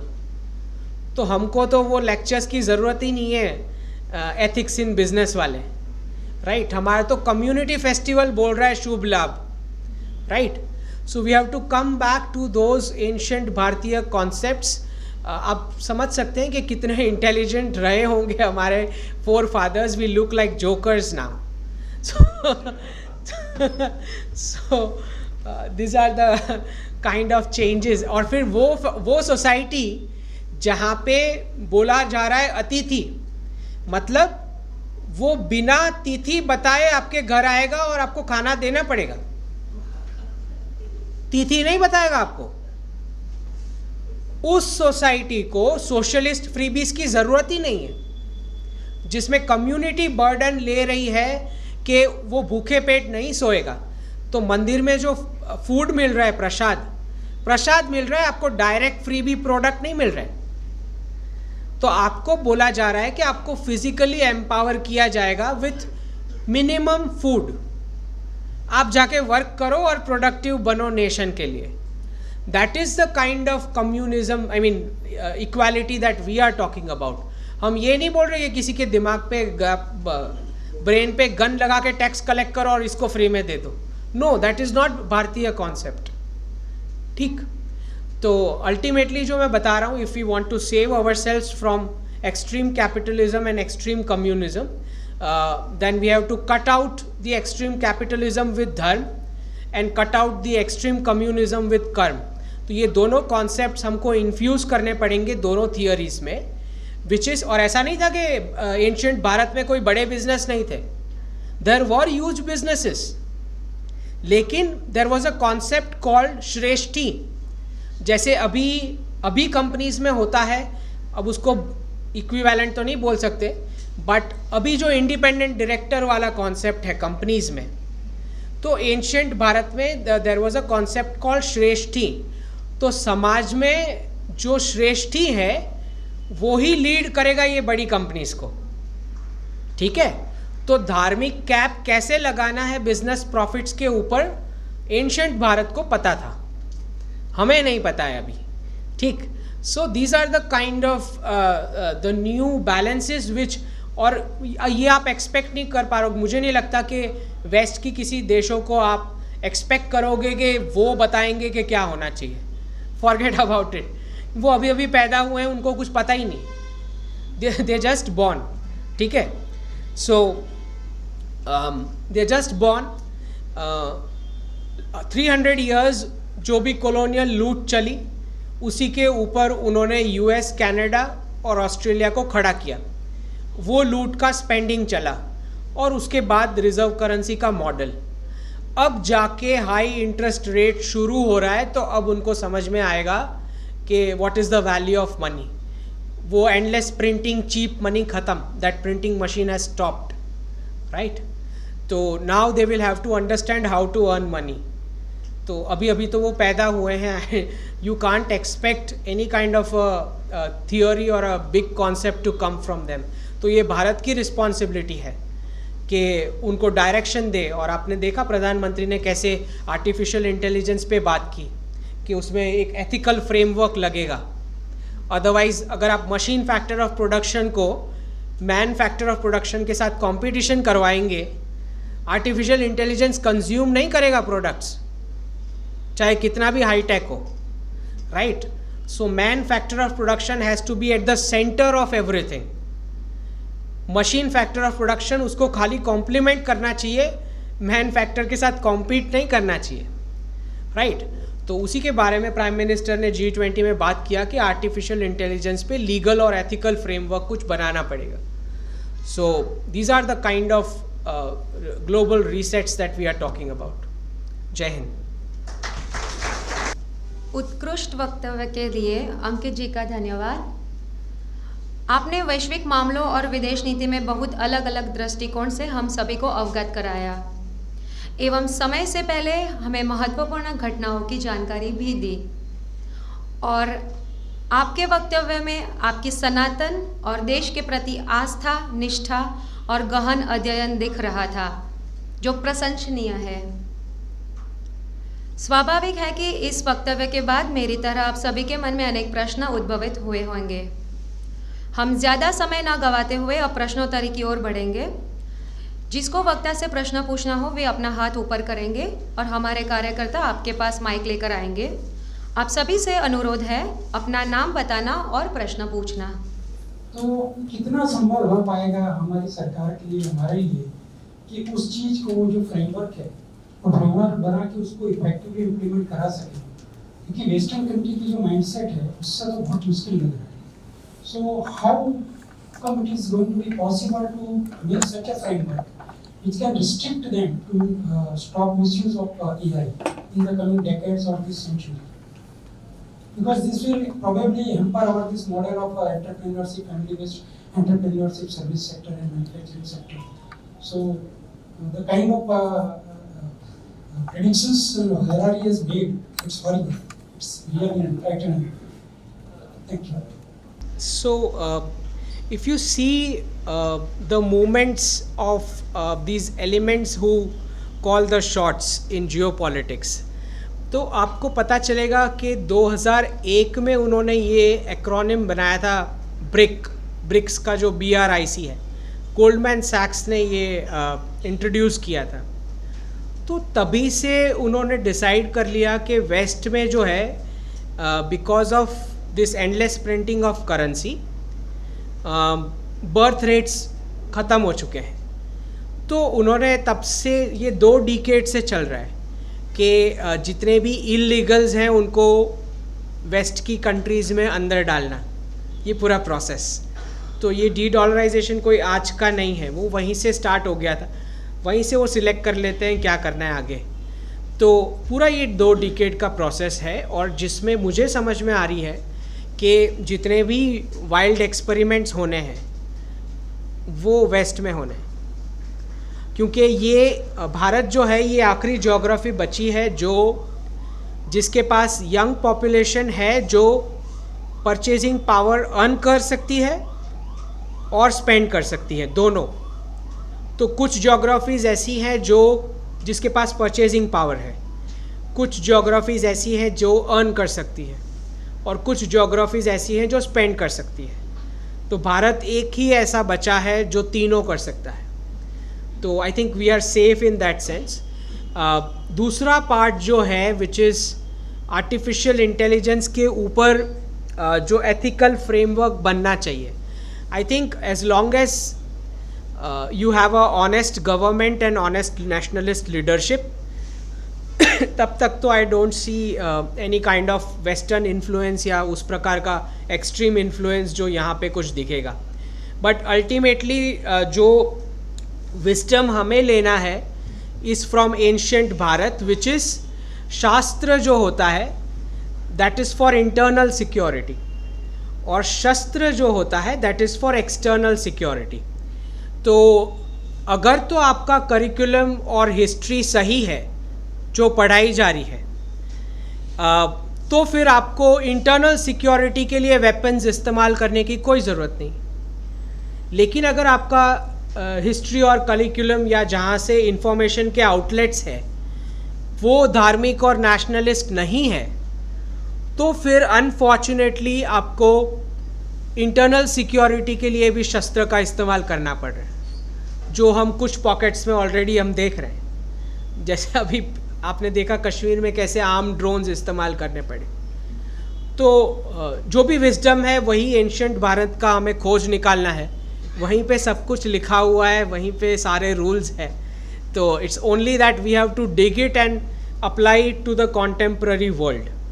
तो आपने जो आर्टिफिशियल इंटेलिजेंस की बात की, उसमें कैसे ह्यूमन बींग्स को सेंटर में रखते हुए लीगल और एथिकल फ्रेमवर्क बनने चाहिए, और वो एनफोर्स करने के लिए उस प्रकार की पावरफुल गवर्नमेंट लगेगी। अगर आपकी गवर्नमेंट कोएलिशन वाली है, कॉम्प्रोमाइज़ हो चुकी है, या लीडर्स ऐसे हैं जिनको खरीदा जा सकता है, then there is no scope out. तो I will take you to that varna vyavastha which was there in ancient Bharat. तो ब्राह्मण्स जो थे, फर्स्ट ऑफ ऑल पूरा बहुत ज़्यादा कन्फ्यूजन है। Brahmins is a title, it is not a closed group secured by birth. तो अगर आपके कर्म में नॉलेज सीकिंग और रिसर्च है और नॉलेज डिस्ट्रीब्यूशन है, then also you are a Brahman. It's a title, it is not a closed group first of all.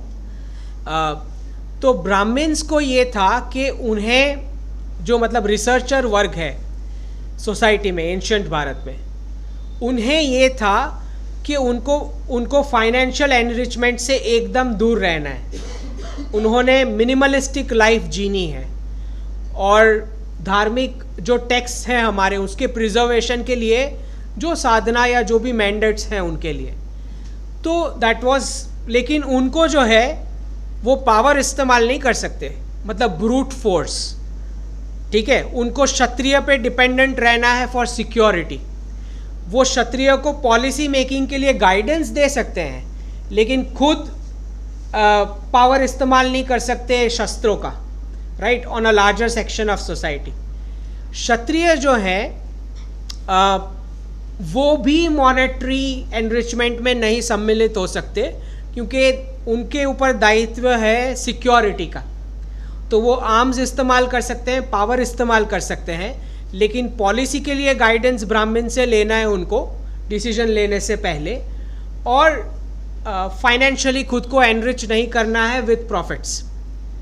फिर जो वैश्य वर्ग आता है वो ना ब्राह्मण वाला काम कर सकते हैं, और उनको सिक्योरिटी के लिए डिपेंडेंट रहना है क्षत्रियों के ऊपर, लेकिन वो रिस्क ले सकते हैं और टैक्स भरेंगे क्षत्रिय को, ठीक है, और शूद्र को जॉब्स देंगे। ये वैश्य का काम था। और जो शूद्र हैं उनको टैक्स नहीं लगेगा, लेकिन उनको एम्प्लॉयमेंट मिलेगा फ्रॉम वैश्यस। ठीक है, तो ये व्यवस्था थी जहाँ पे इंटरकनेक्टिविटी उस तरह से डिज़ाइन की गई थी कि जो फील्ड्स, जो डोमेन्स मैं बताता हूँ कि एजुकेशन, जहाँ पे प्रॉफिट का कोई रोल होना ही नहीं चाहिए। गुरु दक्षिणा आपने देनी है जब गुरु सेटिस्फाई हो जाएगा कि जो स्किल आप लर्न करने के लिए आए थे वो आप सक्सेसफुली डेमोन्स्ट्रेट कर सकते हैं या नहीं, तब तक वो फीस नहीं ले सकते, राइट। तो जो वर्ण शब्द है उसका डेरिवेशन है कि जिसका वर्ण किया जाए, तो लर्नर का जो इंटरेस्ट है उसके हिसाब से वो सिलेक्ट करेगा कि मुझे क्या लर्न करना है, और गुरु शिष्य परंपरा में वो फिल्टर डालेंगे गुरु कि ये इसके पात्रता है भी या नहीं ये सीखने के लिए। ठीक है, जैसे अभी जो एडमिशन टेस्ट होती है फिल्टर करने के लिए कि एडमिशन मिलेगा या नहीं, समथिंग लाइक दैट, तो वो पात्रता गुरु तय करेंगे। तो ये एक इंटरडिपेंडेंसी वाली उस प्रकार की सोसाइटी डिज़ाइन की गई थी जहाँ पे मेडिसिन है उसको आप प्रॉफिट में नहीं डाल सकते। ये ब्राह्मण जो थे वही वैद्य थे, तो वो फाइनेंशियल एनरिचमेंट में नहीं जा सकते।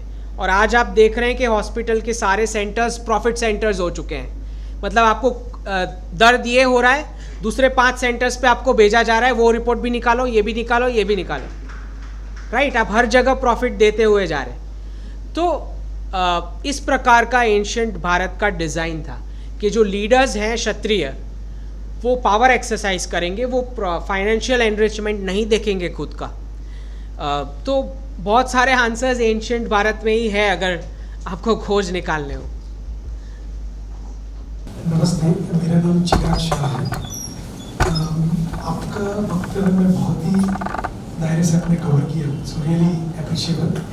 मेरा क्वेश्चन ये है कि आपने जो बताया कि एग्रीकल्चरल इकोनॉमी, और एक तरफ हम बात कर रहे हैं कि ग्रोथ ऑफ इकोनॉमी, तो लैंड हम नॉन एग्रीकल्चरल करने जा रहे हैं, food security is another challenge, employment आप बोल रहे हो कि भी इन दिस कंस्ट्रक्शन सेक्टर और व्हाटएवर इज गोइंग अप, सो उसमें थोड़ा प्रकाश आप दे सकते हैं? क्योंकि एंशिएंट में देखें तो खेती को उत्तम माना जाता था और बिजनेस को मध्यम और नौकरी को कनिष्ठ माना जाता था, if I understand for the ancient Bharat.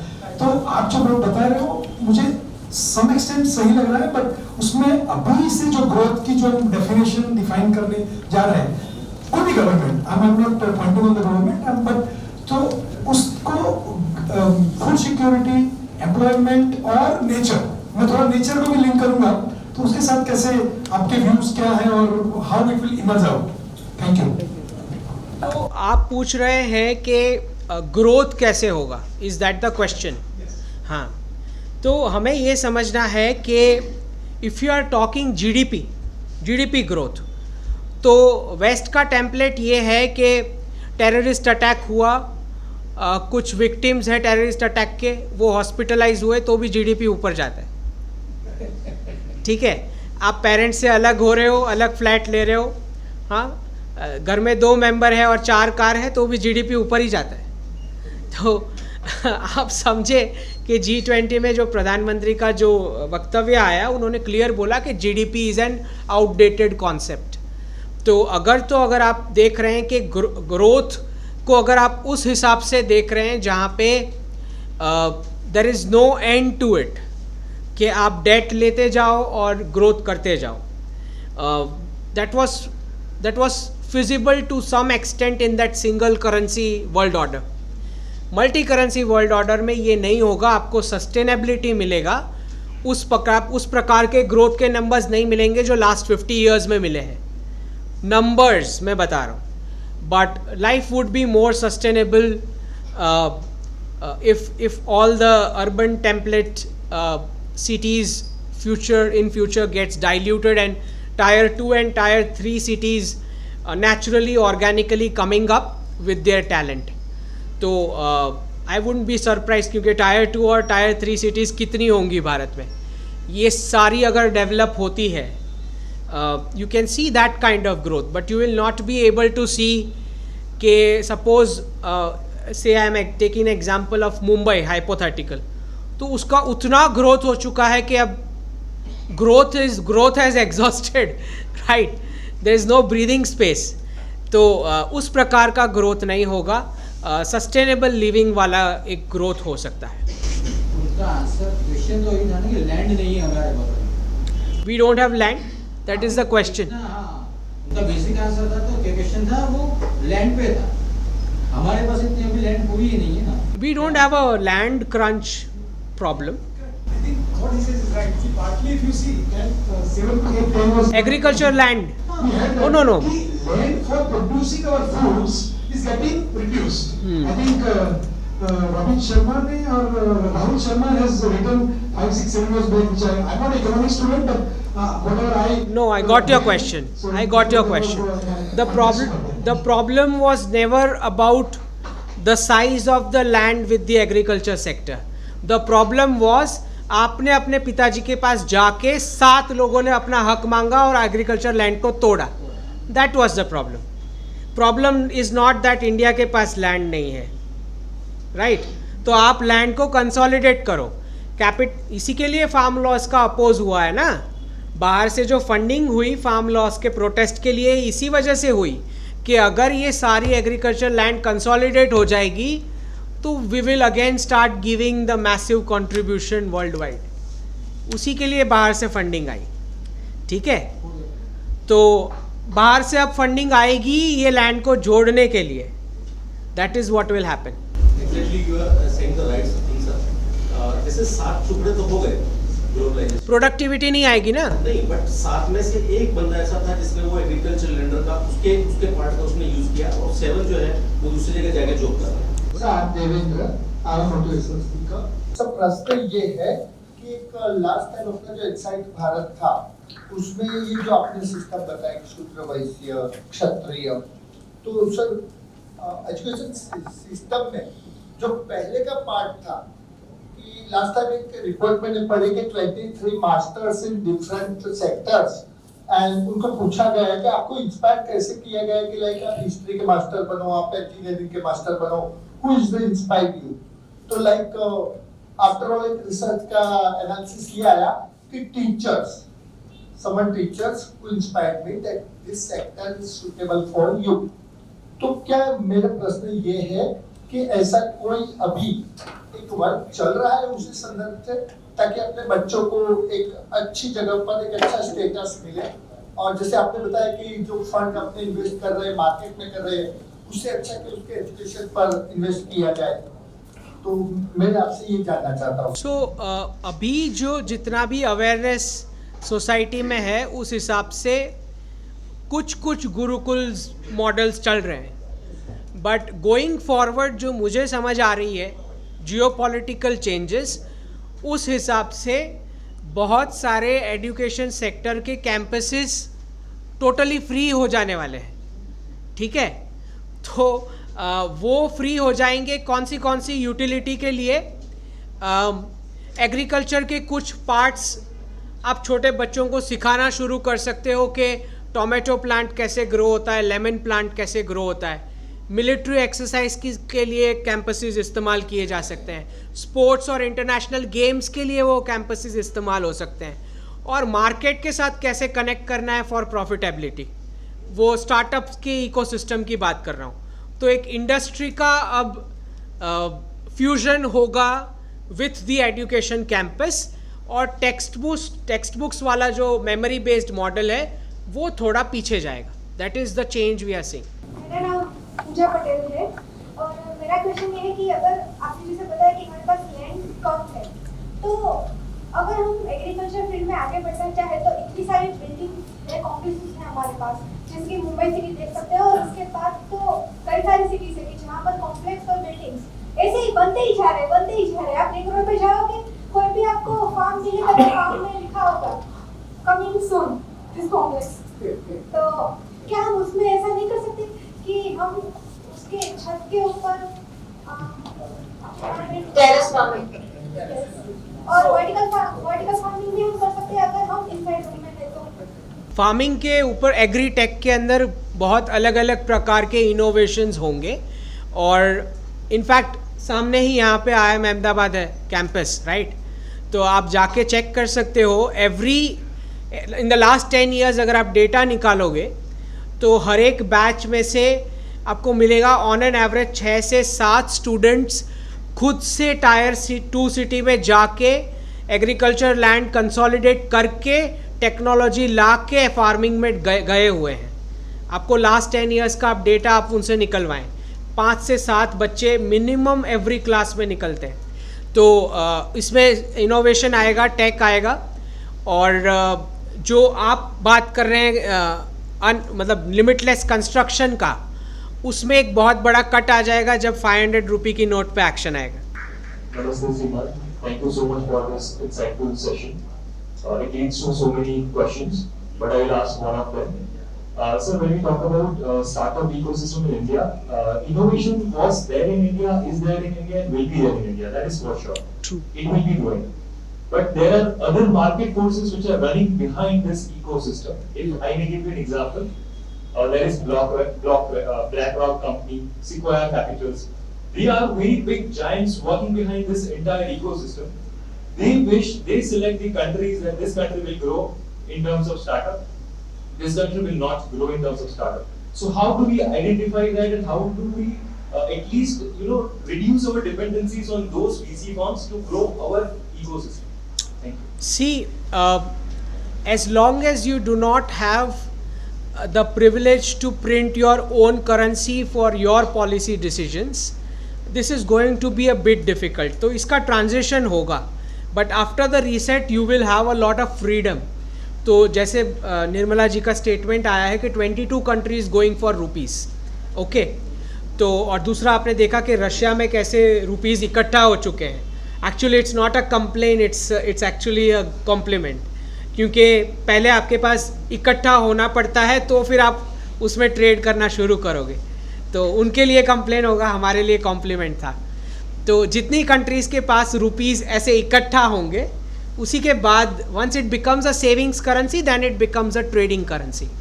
तो जितना जितना लीवे मिलेगा हमारी सेंट्रल बैंक्स को खुद से प्रिंट करने का, उतना ज़्यादा हम लो रेट ऑफ इंटरेस्ट फिर रीसेट के बाद दे पाएंगे हमारे एंटरप्रेन्योर्स को।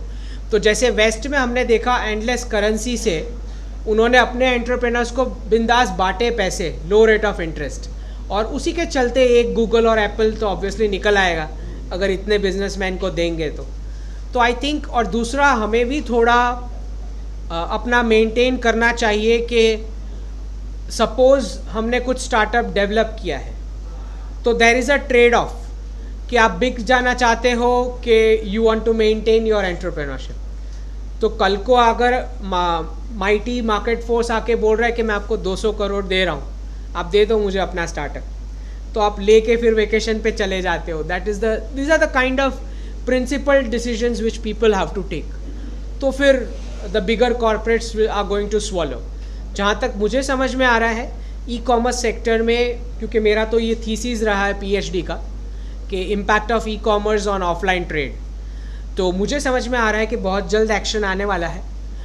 एक ट्वीट तो अश्नीर ग्रोवर ने डाला ही है कि स्टार्टअप पे अब इंक्वायरीज आ रही है कि कहाँ से कौन शेयर होल्डर्स है, कहाँ से ये डॉलर सप्लाई हो रहे हैं।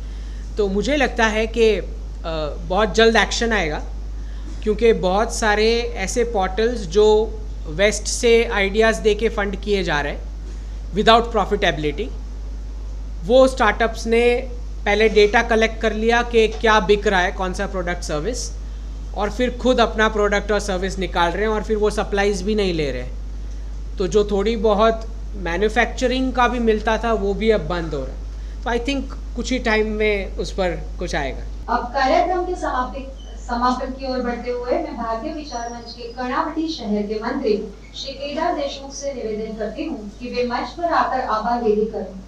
डॉक्टर अंकित शाह जी का खूब आभार व्यक्त करूंगा। पिछले 2 महीनों से हम प्रयास कर रहे थे इस प्रकार ये कार्यक्रम हो, उसके लिए जनवरी महीने में बहुत संघर्ष किया। आज जाकर के उन्होंने, उनका बहुत बिजी शेड्यूल रहता है, आज उन्होंने समय लिया, तो मैं तो डॉक्टर अंकित शाह जी का धन्यवाद करता हूँ क्योंकि बिजी शेड्यूल में से आकर के अपने इस ज्ञान में अपना वक्तव्य दिया। क्या ये समस्या पहले नहीं थी? 1947 के बाद भी ये समस्या बनी हुई थी, पर शायद जनमानस नहीं था कि इस समस्या को एड्रेस कर सके।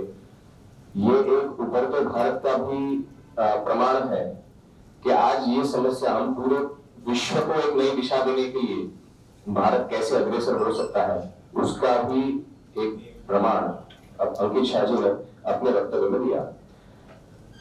मैं बहुत भारतीय विचार मंच की ओर से अहमदाबाद मैनेजमेंट एसोसिएशन का भी आभार व्यक्त करते हैं कि उन्होंने इस कार्यक्रम में अपना सहयोग दिया। हम अंकित शाह जी द्वारा प्रकाशित हुई पुस्तक पीछे उपलब्ध है, उसका भी लाभ हम ले सकते हैं। भारतीय विचार मंच द्वारा उपलब्ध की गई प्रकाशन की पुस्तकें भी पीछे उपलब्ध है, तो आप सबसे विनती है उसका आप लाभ लो। इतनी संडे मॉर्निंग और इतनी बारिश में आप सब इतनी बड़ी संख्या में इस कार्यक्रम में उपस्थित रहे, इसके लिए हमें आप सबका आभार। हमारी विचार मंच द्वारा विभिन्न प्रकार के कार्यक्रम चलाए जाते हैं वैचारिक ओर से। उसी का एक कार्यक्रम, उसी प्रकार का एक कार्यक्रम आने वाले समय में पार्टी विभाग में होने वाला है, तो आप सबसे विनती है कि उस कार्यक्रम में वो रीडिंग क्लब करके हैं, विभिन्न प्रकार के वैचारिक कार्यक्रम करते हैं, तो ये रीडिंग बुक क्लब करके हम शुरू कर रहे हैं नया, तो उसमें भी आपसे विनती है आप उसमें सहयोग करें।